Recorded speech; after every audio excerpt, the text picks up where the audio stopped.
So the holiday season is right around the corner. But, for a lot of us, something just feels different this year. Well, a new survey from CNBC is shedding some light on exactly how inflation is shaking up our shopping plans. Let's get into it. Okay, so let's start with the big question, right? The one that's probably on your mind as you're looking at your own budget. And it turns out if you're feeling that squeeze, you are definitely not alone. The latest survey is showing a really big shift in how people are thinking. A whopping 41% of Americans are planning to spend less this holiday season. And get this, that's a 6-point jump from just last year. That's a pretty clear sign that folks are feeling the pressure. So, why the big pullback? What's really driving this change in our holiday spending?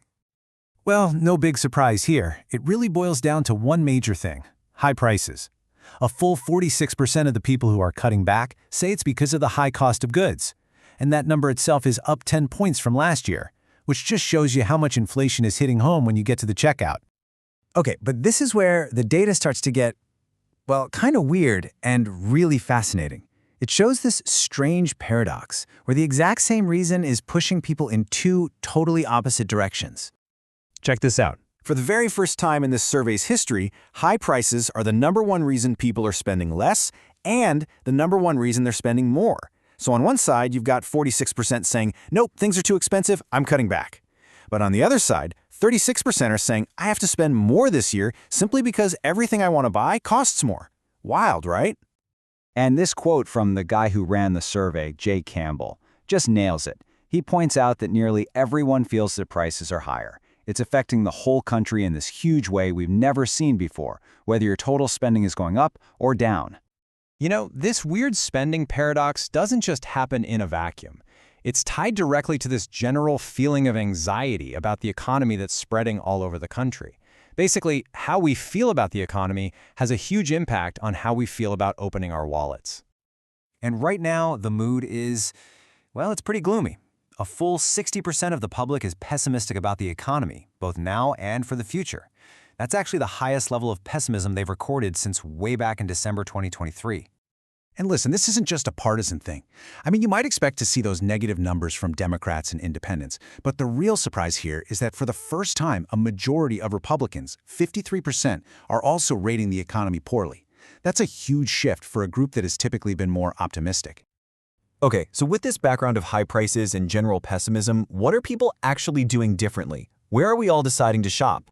The numbers show a really clear shift. We're seeing a massive 9-point jump in people shopping at online retailers. And there are big gains for wholesale clubs like Costco and your typical big box stores too. It's pretty obvious we're all on the hunt for a better deal.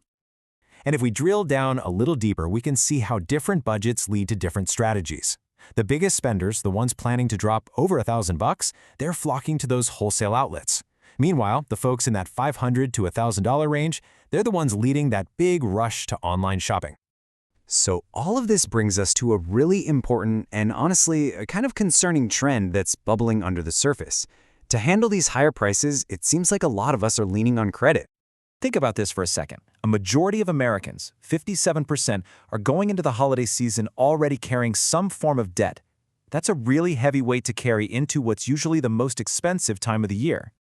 And we're not talking about a small change here. This is a huge 11-point jump in just a single year. And maybe even more worrying is that there's a 5-point increase among people who say they have a lot of debt. So the problem isn't just more common, it's also getting more severe for some people. Which really leaves us with this final thought, right? As we're all changing our habits, hunting for bargains, and shopping in new places to deal with inflation, maybe the real story is this growing mountain of debt. The true cost of this holiday season might not be on the price tag, but in the credit card bills that show up in January.